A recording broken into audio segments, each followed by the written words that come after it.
Você conhece alguém que tem Alzheimer? Sim, minha tia tem. Além do esquecimento, vocês conhecem algum outro sintoma do Alzheimer? Sim, a pessoa fica mais alterada, tipo, violenta.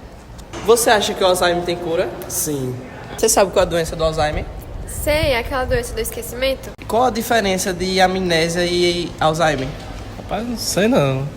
Rapaz, eu sei um pouquinho. Alzheimer tá ligado à disfunção dos gírios. Se você afeta os gírios, você tem um pouco de Alzheimer, vai afetar isso.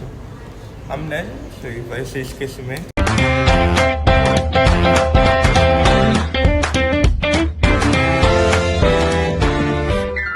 Olá pessoal, está começando mais um episódio de Saúde em Foco e hoje abordaremos um tema de extrema importância, que é a doença do Alzheimer, e contaremos com a presença de 3 convidados especiais. Então, aqui estamos com a doutora Marielle, a doutora Camila e a parente Anne. Então, sejam muito bem-vindas, meninas. Obrigada. É uma honra poder participar do seu podcast e falar de um tema tão relevante que tem preocupado tantas pessoas. E para começar o nosso bate-papo, poderia nos explicar mais a fundo o que é a doença Alzheimer e o que causa? Então, a doença do Alzheimer é um transtorno neurodegenerativo, progressivo e fatal. Ela se manifesta pela deterioração cognitiva e da memória, como, por exemplo, inquietações, alucinações, incapacidade de coordenar os movimentos musculares, entre outros. Normalmente afeta pessoas com mais de 60 anos, mas também pode ocorrer de forma precoce em pessoas mais E jovens. qual exame que é feito com maior frequência para descobrir essa doença? Bom, para dar o diagnóstico completo, requer uma série de exames, conhecido como MREM, Exame do Estado Mental, que mensura a orientação do espaço do tempo, cálculo, a habilidade construtiva da fala, a memória. Mas o que é mais seguro é a ressonância magnética, que com as imagens a gente pode diferenciar de outras demências, como no DA, o cérebro vai ficando pequeno, vai diminuindo. Doutores, estão perguntando aqui no chat, qual a fisiopatologia da doença do Alzheimer? Em nosso cérebro há giros que diferenciam ações e comportamentos, como fala, andar, escrever, que são responsáveis por essas ações, o giro pré-central, pós-central e o giro frontal inferior. E quando a pessoa não consegue mais realizar essas ações, é porque os giros já estão deteriorizando. E do ponto de vista neuropatológico, ou melhor, o que é visto ao ver na ressonância, como foi dito, e identificar a doença? Do ponto de vista neuropatológico, observa-se no cérebro dos indivíduos com DA, atrofia cortical difusa, a presença de grande número de placas senes, nódulos neurofibrilares, degeneração de glândulos vasculares e perda neuronal. E as alterações vistas no cérebro ela também pode ser encontrada em idosos sadios, porém não conjuntamente em tal intensidade. Anne, em que momento vocês começaram a perceber os primeiros sinais de doença na sua mãe? Então, João, a gente foi notando isso ao dia a dia mesmo, que ela não conseguia realizar as atividades que ela já fazia normalmente, como cozinhar, fazer crochê, até limpar a própria casa. Ela não estava conseguindo fazer nada disso, mudança de humor muito drástica durante o dia. E quando fomos ao médico, ele tinha alertado a possibilidade de ser Alzheimer por conta desses primeiros sintomas. Hoje em dia ela se encontra num estágio mais elevado, onde nem me reconhece mais como filho. Qual a diferença entre amnésia e Alzheimer? Que é uma pergunta, uma dúvida na verdade, onde muitas pessoas ficam, né? Assim, muitas pessoas confundem os dois, mas a amnésia está relacionada à falta da memória. Por exemplo, no filme Procurando Nemo, a peixinha Dory, ela sempre fica repetindo, né, que tem perda de memória recente, mas ela não tem Alzheimer, e sim amnésia anterrógrada.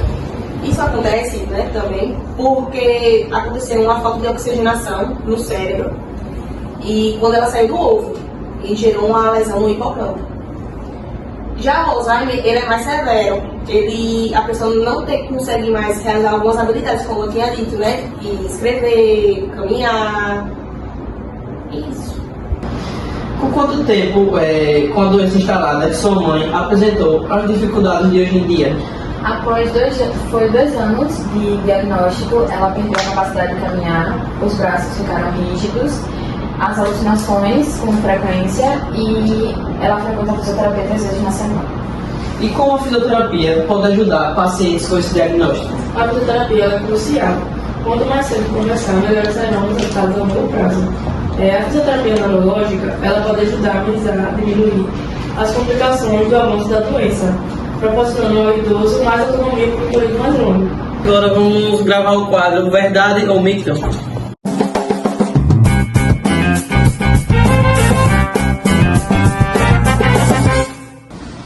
Esquecer significa ter Alzheimer? É mito. É comum isso primeiro na terceira idade, né, nos idosos, mas esquecer não é dizer necessariamente que a pessoa tem Alzheimer. A pessoa pode esquecer que tem um compromisso, que esqueceu de fazer a compra. Isso é super normal, não é um indicativo da doença. O Alzheimer, como eu já disse, ele é mais severo. A pessoa não consegue mais formular memórias recentes. A pessoa tem a melhor memória da infância, não de agora. Se tipo, ela pergunta qual é o seu nome, daqui a uns 5 minutos ela vai esquecer e ela sempre vai ficar fazendo a mesma pergunta. A perda de memória é o primeiro sintoma? É mito também. Embora seja a característica mais popular do Alzheimer, não necessariamente é o primeiro indício da doença. Além da memória, a patologia atinge também o raciocínio e a capacidade da comunicação. Quem tem a doença normalmente se lembra dos fatos antigos, mas não dos recentes. O hipocampo, ele armazena as memórias recentes. Então, quando a pessoa tem Alzheimer, acontece a deteriorização neural. Eu trouxe uma imagem aqui para ficar mais fácil de entender. Aqui no lado esquerdo é quando a pessoa está com Alzheimer avançado.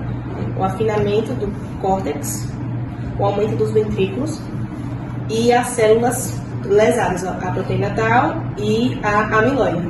Já no normal, a gente percebe que o córtex normal, aqui houve um afinamento, né, uma diminuição, e as células normais. Joguinhos de passatempo ajudam a não desenvolver essa doença? É mito que jogos de passatempo como caça-palavra, palavras cruzadas, ajudem a evitar a doença, mas eles são úteis para amenizar os sintomas durante o tratamento.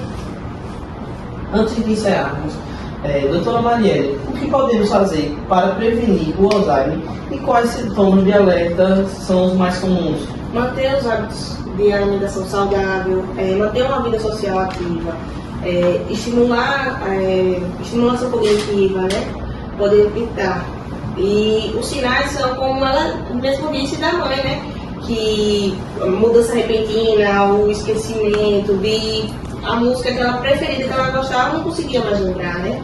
Ou varrer a casa, de não conseguir fazer essas tarefas. Muito obrigado, doutora Marielle e doutora Camila e Iane, por essa conversa esclarecedora, né? Que eu acho que as pessoas que assistiram entenderam bastante e aí entenderam a melhor doença, né? Para tratar com algum parente que tem. E é isso. E nos vemos no próximo Saúde em Foco. Muito obrigado. Você conhece alguém que tem? Eu vou botar atrás, não, vou botar nas perguntas. É uma pergunta, ficou mostrando demais aqui o meu caminho? Ficou um pouquinho.